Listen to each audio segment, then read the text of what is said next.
Today's class is congenital anomalies of urogenital tract. Can you see the slides? Can you see the slides? Yes, sir. Okay. Now we will start today's class. Okay. So this is my second class, I think, with this fifth semester, right? So today we'll discuss about congenital anomalies of urogenital tract. So there are a lot of congenital anomalies that can happen in body from head to toe, but today we'll focus about those anomalies which can affect urogenital tract. That means taking from kidney, ureter, bladder, genitalia, and these things. So these are very important to identify these urogenital anomalies in the beginning, because if if we fail to identify in time, that may lead to permanent damage to the kidney. So there are certain anomalies which can progressively damage kidney after birth. So we need to be vigilant to find out the anomalies. So there are certain associations of congenital anomalies of urogenital system to other anomalies. So if you find these other anomalies, you should suspect the possibility of presence of urogenital anomaly also. So if you find a neonate with deformity of external air, that you should suspect possibility of anomalies of kidneys and look for investigate for these possibilities. Okay, so similarly, lateral displacement of nipples, congenital scoliosis and kyphosis, supralevator imperforated anus, these are also conditions which are usually associated with anomalies of urogenital tract. So we will now focus on anomalies of upper urinary tract. Upper urinary tract means kidney and ureter. We divide urinary tract into upper and lower. Upper means kidney and ureter, lower means bladder onwards. So possibility of anomalies of upper urinary tract are anomalies of number, anomalies of accent, anomaly of rotation, and anomaly of form and fusion. So we'll discuss them one by one. So first, anomalies of number of kidneys. Upper urinary tract means kidneys.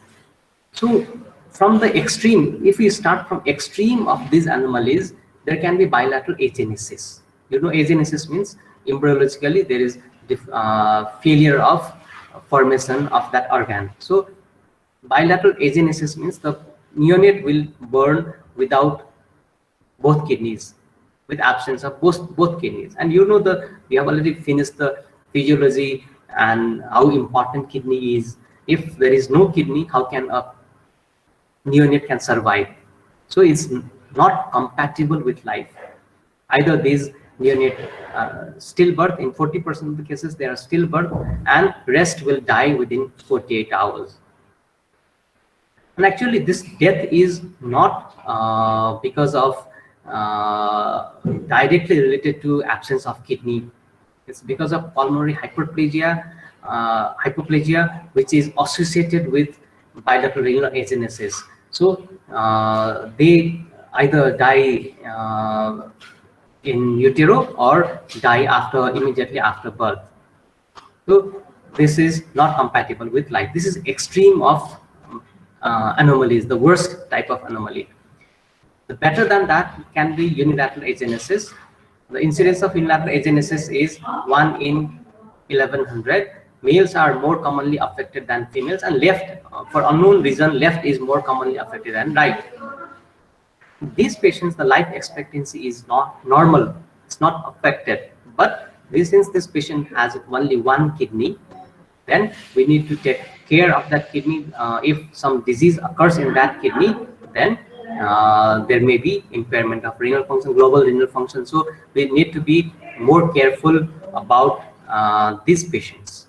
Unilateral agenesis, they live with single kidney. Another extreme can be supernumerary kidney. The patient can have more than 2 kidneys, and it's also very rare, about 100 cases reported. You can see in the diagram lot of possibilities of more than 1 kidney. This is also very, very rare. So agenesis also rare, supernumerary also rare. The more common one is one present and one absent. So unilateral kidney, the patients live with unilateral kidney.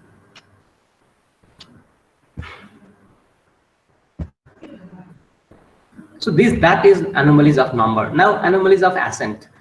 You know, the embryological, the kidney is formed in the pelvis. Later in life, it gradually ascends to the normal retroperitoneal region, lumbar level. So anomalies can be, anomalies of ascent can result in kidney which lies in the pelvic, iliac, abdominal position, or sometimes it can migrate further up into the thoracic region, or it can migrate to contralateral side. So these are possible anomalies of ascent. So simple renal ectopia is 1 in 900 incidents, and most of these, more than 50% of these kidneys, if you find in adult, more than 50% are hydronephrotic, because since they lie in abnormal position, there can be kinking of ureter, or there can be obstruction of ureter, and they result in obstruction or reflux. So these usually are pathological conditions. In more than 50%, these abnormally located kidneys are hydronephrotic, and they need some form of therapy. So anomalies of rotation. The kidney, embryologically, there are a lot of changes in abdominal organs during the embryological life. Similarly, kidney ascends from pelvic region, ascends to lumbar region, as well as it rotates anteromedially. So A is the position, this is the position of kidney in the utero, and during the early in the development of the kidney. Later, once at the time of birth, B is the normal rotation. This rotates anteromedially, so that this hilum faces medially, 90-degree rotation. This is the normal. B is the normal adult position of the kidney in the lumbar region. If the kidney rotates less than normal, then the position of the kidney will be like this, C. If the kidney is the hyperrotation, the position will be like this. In this case, the hilum faces directly anteriorly. If the kidney further rotates, then the hilum faces laterally. Normally is the hilum facing medially in adult kidney. Further rotation result in hilum facing laterally, or reverse rotation can also lead to this hilum facing the laterally.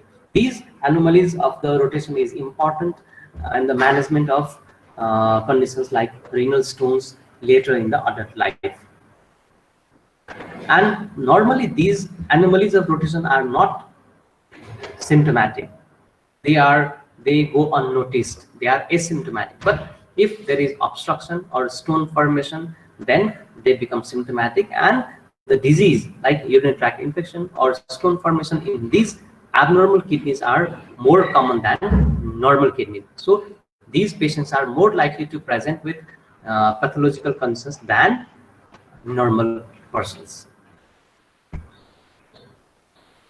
So anomalies of form and fusion, there are a lot of permutations and combinations of this form and fusion, and we'll discuss only common ones.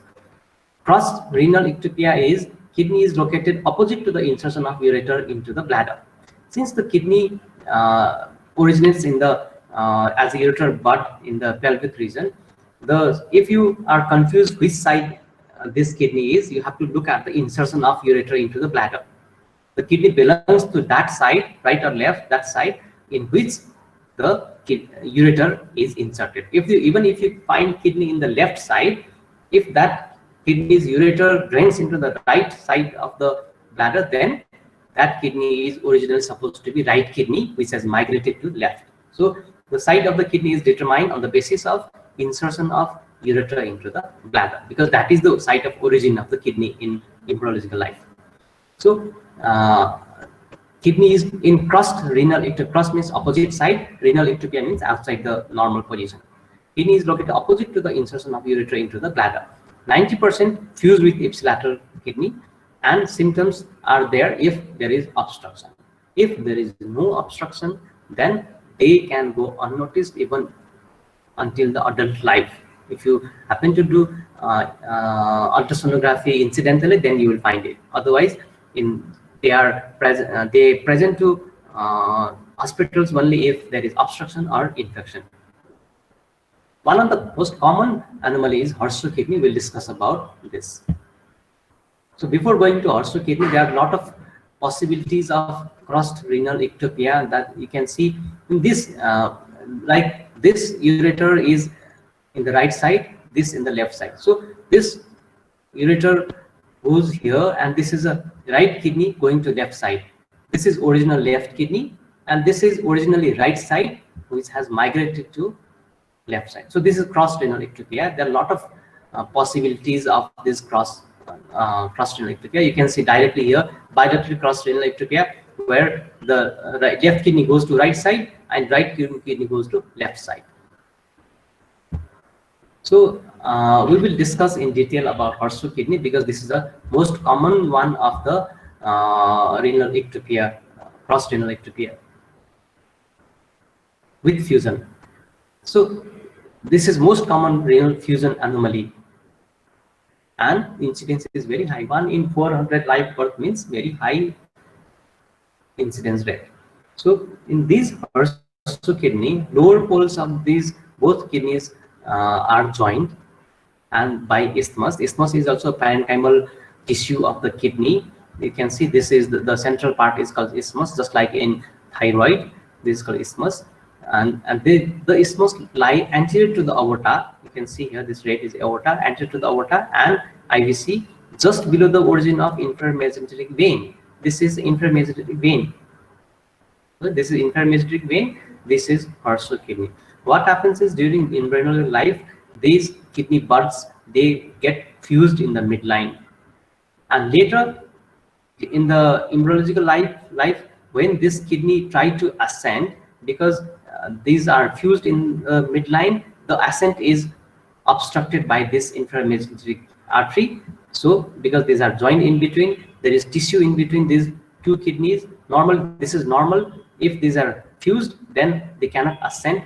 This ascent is obstructed by this inframesenteric artery, and they lie in the pelvic region, not pelvic, just above the pelvis, not in the normal. This is normal level of the kidney. You can see this normal level of the kidney. They lie quite below the normal level because of obstruction of the ascent by this inframesenteric artery. So this is Hirschsprung kidney. This is normal. This is pelvic kidney in one side. This is Hirschsprung kidney. So fusion pathology of Hirschsprung kidney we have already discussed. Fusion of the two metanephrae early in the embryonic life. Normal rotation cannot occur. Pelvis lies anteriorly because they are fused. They cannot rotate.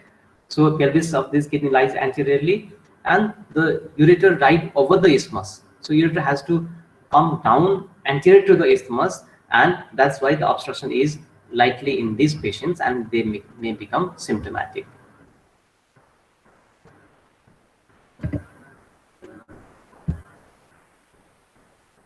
Okay. Ascent is impeded by structures arising in the midline. We have already discussed this inframesenteric artery. It stops the further ascent of the kidney, so the kidney lies in lower level. So Hirschsprung kidney also can be associated with other anomalies like cardiovascular system, central nervous system, skeletal or anorectal malformations. So if you have a case of Hirschsprung kidney, you should look for anomalies of these systems, or if you have anomalies of these symptoms, you also suspect presence of Hirschsprung kidney in these patients. About 50% of these Hirschsprung kidney are asymptomatic. Surprisingly, they present in 60, 70 years when they do routine ultrasound. For other reasons, we pick up these patients. And then another 50%, they become symptomatic, and the symptoms is due to uretero-pelvic junction obstruction in 1/3 and high incidence of UTI and stone in others. So why there is symptoms is because the ureter has to override the isthmus. They have to come anterior to the isthmus. So, and that part, the isthmus is bulky. When this patient, if the patient has bulky isthmus with a significant amount of tissue, then that may lead to obstruction of the UPJ, uretero-pelvic junction, and they present with pain. Because of similar reason, there is impaired drainage of urine from the renal pelvis to the ureter, and it predisposes to formation of stone and predisposes to urinary tract infection. And with these symptoms of these conditions, they present to hospitals. Otherwise, in 50% of cases, there is no symptom. Patient doesn't know whether they are having this Hurso kidney, and they present late in the life. So, and on the other hand, if it's not symptomatic, they don't need treatment. The patient can live whole life without any symptoms with this Hurso kidney if there is no obstruction, and they don't need treatment. If there is obstruction or UTI or recurrent stone formation, then they need treatment. So this is all about Hurso kidney. Another common abnormality that can have present is congenital ureteropelvic junction obstruction, UPJO, congenital ureteropelvic junction obstruction.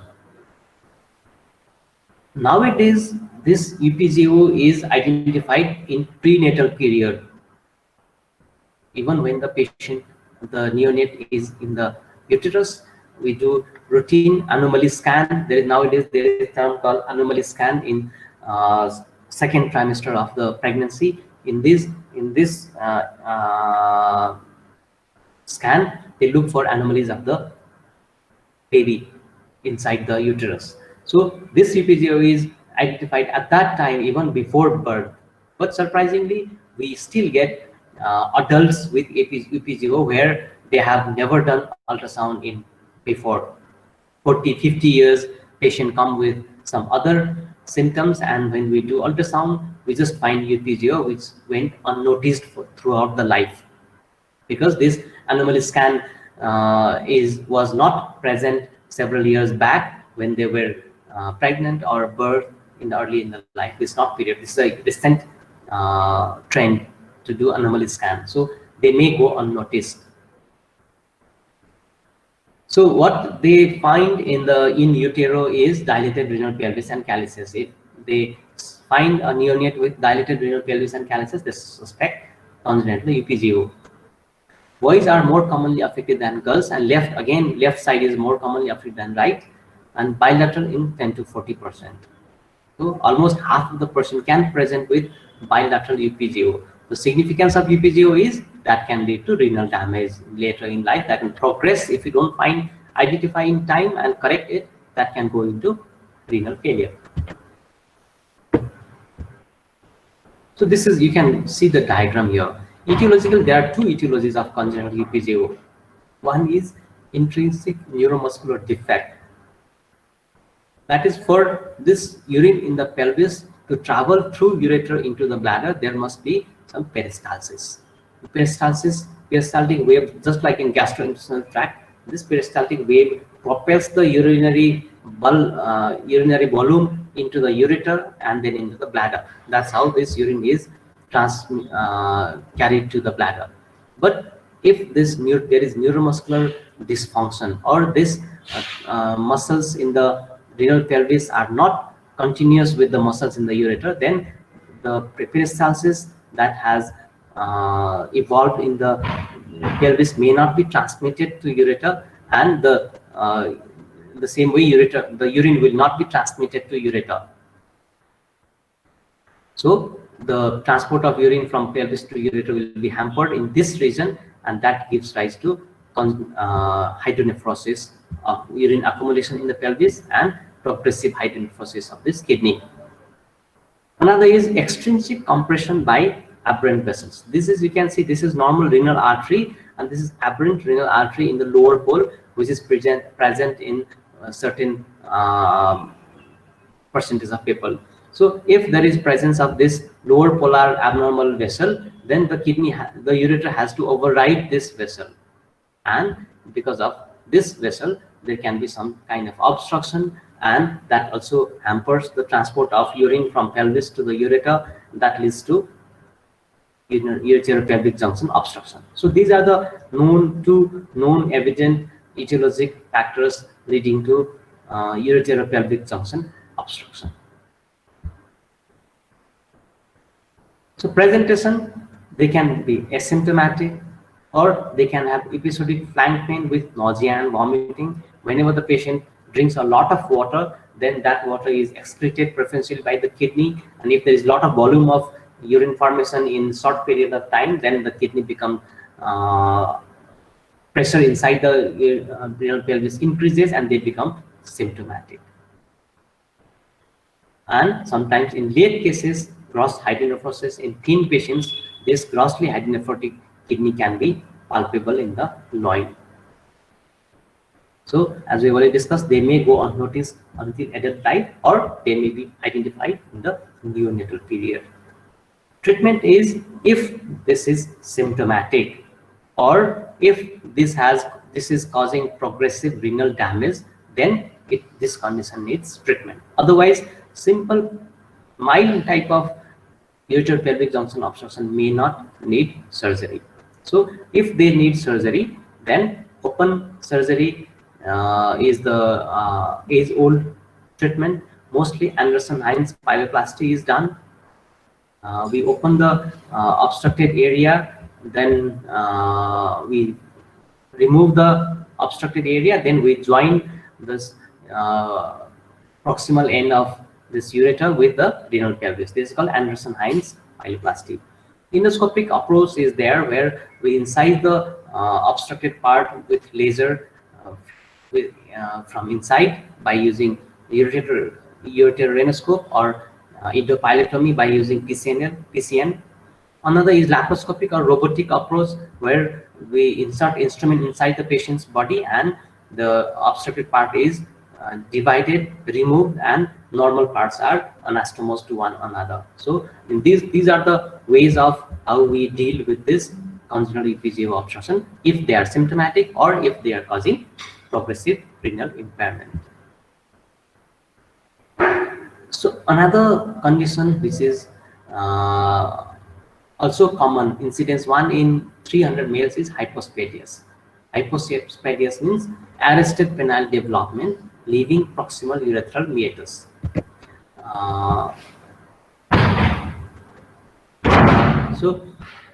Normally urethral meatus opens in the tip of the glans penis, normal adults, but in this some the neonates, this urethral meatus does not reach up to the glans penis, and this opens in the shaft of the penis or in the scrotum also. So the patient will pass urine through that opening, which is more proximal to the tip of the meatus. So the growth of this corpus spongiosum and urethra is halted, and the opening lies more proximally. Incidence 1 in 300 males, ventrally deficient prepuce and proximal meatus. The prepuce is deficient ventrally, which is supposed to cover the tip of the urethra, is deficient, and meatal opening lies more proximal than the normal. Surgical repair with or without preoperative hormonal stimulation is the treatment for this condition. So this, you can see this photograph. This is prepuce. This is prepuce which is retracted, is deficient ventrally. Normally it should cover all around the glands.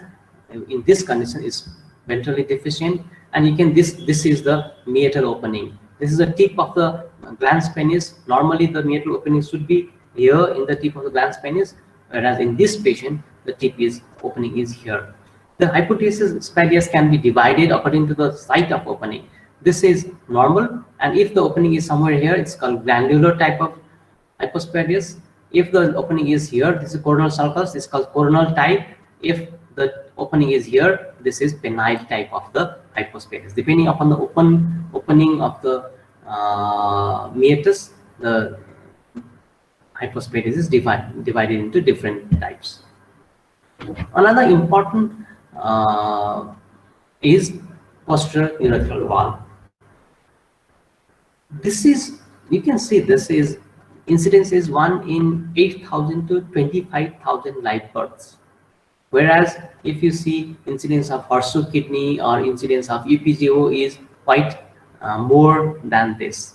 Still, this posterior urethral valve is very, very important, because this posterior urethral valve affects the urethra, which is the common channel of passage of urine, both kidneys. If there is posterior urethral valve, then both kidneys will be obstructed. Patient will go immediately into renal failure. Whereas if there is congenital UPGO, unilateral one, another kidney is there, that will save the patient's life. So although incidence is less than congenital UPJO, this posterior urethral valve should be equally given importance because it affects both kidneys, because it's in the disease is in the urethra. Classical posterior urethral valve occurs only in male. This is membranous tissue in the urethra obstructing the urine flow. This is at the region of bulbar or membranous region. There is a membranous tissue which obstructs the flow of urethra, flow of urine. And the importance is, if you do cystoscopy or urethroscopy, you will not find obstruction, because that valve obstructs only antegrade flow of urine. If you instill urine from the urethra into the bladder, it will go easily, but from bladder it cannot come out. That acts as a valve. So this classical PUV, posterior urethral valve, occurs only in male, and it's also nowadays diagnosed in prenatal ultrasound in utero. Bilateral hydronephrosis, distended bladder, and decreased amniotic fluid is the features of posterior urethral valve. Here, this hydronephrosis is because the urine, whatever urine formed in this baby, cannot come out through the urethra, and it accumulates in the bladder, and that is because there is increased pressure in the bladder, the patient will have bilateral hydronephrosis. Whereas in congenital UPJO, what we have seen is there is unilateral hydronephrosis and normal amniotic fluid. In this case, decreased amniotic fluid because the both of the kidney is not excreting urine into the outside the body. So amniotic fluid is decreased in posterior urethral valve. So this obstruction in the posterior urethral valve, obstruction in the urethra, leads to high pressure in the bladder that will be transmitted into ureter and kidney. So it damages bladder, ureter, and kidney. That is also both sides. That's why it's very important, posterior urethral valve. This is life-threatening condition, whereas congenital UPJO is not life-threatening because there is another kidney, only one kidney is damaged most of the time. In this condition, both kidneys are damaged, so this is very, very important. So diagnosis is voiding cystourethropy and radiant scan, where you can see the findings of high intravesical urine volume, which cannot be voided by the patient. The treatment is initial bladder drainage, then valve ablation. Initial, the condition has to be dealt immediately because the patient will go into uremia and renal failure if we do not attend immediately. So initially, suprapubic catheter has to be inserted in these patients, and the bladder has to be drained. Give rest to the bladder, and after few weeks, then we can do valve ablation. Endoscopically, we cut the valve and make the channel open. You can see this is So this is the diagram, representative diagram of the congenital urethral valve. You can see this is the valve. You can see this is valve, and this is prostatic urethra. This is bladder. You can see thick bladder wall. This is hypertrophied bladder wall, and these two are ureters, hugely dilated, distended ureters. So obstruction is in the urethra, that causes increased pressure inside the bladder. Bladder has to contract to pass urine. That's why it's hypertrophied muscle in the bladder, and while contracting, the urine cannot come out through the urethra. It goes reflux into the ureter, and the ureter also get dilated. And if you see, kidney will also be hydronephrotic. This is endoscopic view. You can see small opening here, and this is a membrane. Actually, the opening must be this big, whereas this is the membrane acting as a valve, and this is the only opening. When we do operation, we ablate this valve and make this channel this big opening. So another congenital anomaly is cryptorchidism. Cryptorchidism is failure of descent of testes into the scrotum. So it can arrest at any point from retroperitoneal level. It is firm in the retroperitoneal, comes down in the scrotum, and if the process of descent is stopped, it gives rise to cryptorchidism. This is also one of the most common congenital anomalies.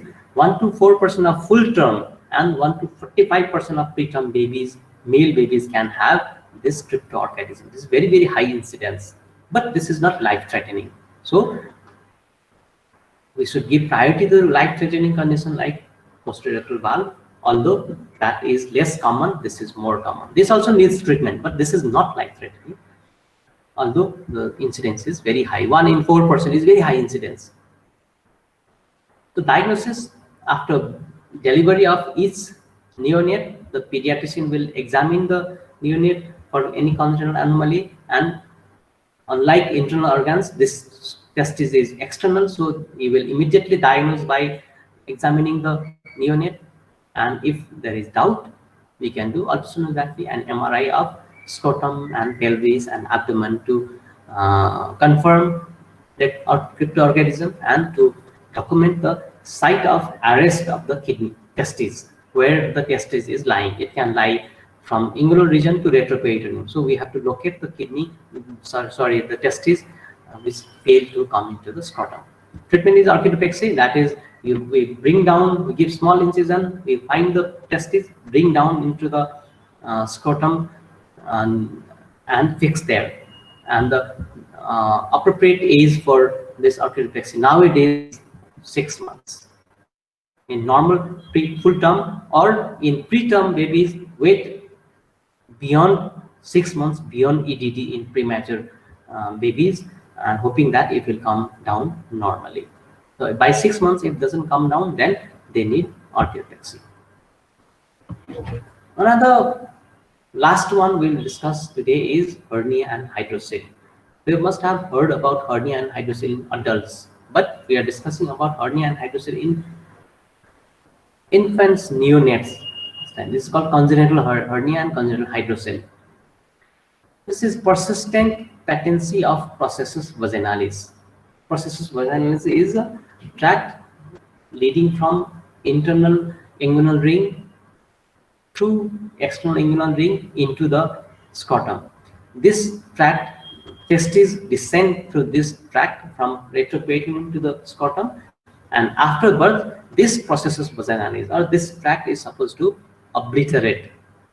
But if it fails to obliterate, if this processus vaginalis fails to obliterate, then it results in either hernia or hydrocele. If this is widely patent, the bowel or omentum will come down into the scrotum, leading to indirect inguinal hernia. If this is narrow, only few amount of peritoneal fluid tracks down, and it's called congenital hydrocele. So this is a pathophysiology how they start. Incidence is again 1 to 5%. Males are more commonly affected than females. 5 to 10 is to 1. Still, females can be affected. Sorry.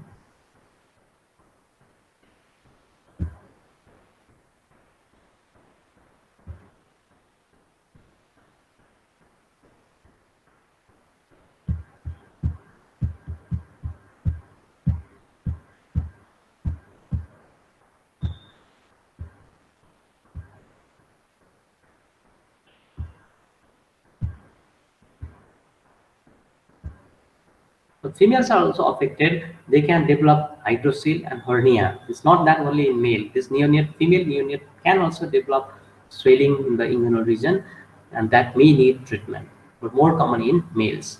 Diagnosis is again biclinical. We find bulge in the inguinal region and scrotum, which enlarges around cuff, which is reducible, which is transillumination test positive in hydrocele, negative in hernia. So these are the diagnostic points clinically, and if we do ultrasound, they will show there is patent processus vaginalis with fluid or bowel or omentum as a content. And treatment definitely is herniatomy. That is, we dissect the inguinal region, find out the processus vaginalis. We just divide and ligate and divide the processus vaginalis. That is the treatment for both for congenital hydrocele and congenital hernia. So this probably you will have separate class on this cryptorchidism and hernia hydrocele by pediatric surgeon later, maybe 6th semester, 7th semester. So we will not go in detail about these things. So the most important thing we have discussed today is HER2 kidney, and congenital EPGO and posterior urethral valves. So these are common congenital anomalies of urogenital tract. There are a lot of other congenital anomalies, but commonest ones are these, and you will get question in the exam. You will get questions from these rare things. You don't need to go in detail. Okay, this is all about today's class. So if you have any questions, you can ask me now. Otherwise, it's 2:26. We can finish this class. Any questions? Sir, cystoscopy ma kina nadekhieko posterior urethral valve ko? Okay, cystoscopy गर्दाखेरि what we do is we नदेखिने होइन, we can see, but it's not quite evident because during normal voiding, the urine from the bladder comes out, and this one-way valve obstructs that urine flow. When we do cystoscopy, we instill normal saline through the cystoscope. So jet of normal saline will be there from external to internal direction, so from distal to proximal. So that jet of normal saline will open that valve. So this is valve means one-way valve that will open. A lot of fluid can go into the bladder, but that cannot come out. Since we are inspecting from the retrospective way, from distal to the proximal way, it's very difficult to diagnose this congenital urethral valve. If you do voiding cystourethrogram, and that condition, the child will try to void from bladder to outside. In that direction, it becomes evident. So, अनि यदि retrograde पठाउँदा खुल्ने हो भने Foley's catheter ले किन drainage नगरेको? हजुरले suprapubic drainage गरिन्छ भन्नुभयो. In these very small neonates, Foley's catheter, you should not insert Foley's catheter. In this, easiest way of drainage is suprapubic catheter. If you insert Foley's catheter, that will open, but after you remove Foley's catheter, that will again block. So, and if you instrument these neonates, that can damage urethra. So instrumentation should be minimized as much as possible in the urethra. Even we do not do cystoscopy for persons less than 15 or 16 years, because that can damage urethra, and urethra once damaged is damaged for lifelong. It will not repair, it will go into stricture. So you should touch this urethra minimally only at the time of ablation of the valve. If you insert Foley's catheter, number one, the smallest Foley's catheter we have is 8. Even that 8 number of Foley's catheter is very big for this neonate. So if you insert this tightly fitting Foley's catheter, that will damage urethra. So we will not touch the urethra unless it's very important, unless at the time of ablation of valve. Okay. Thank you, sir. Any other questions? Okay, if there is no questions, then we'll finish today's class. Okay, thank you all.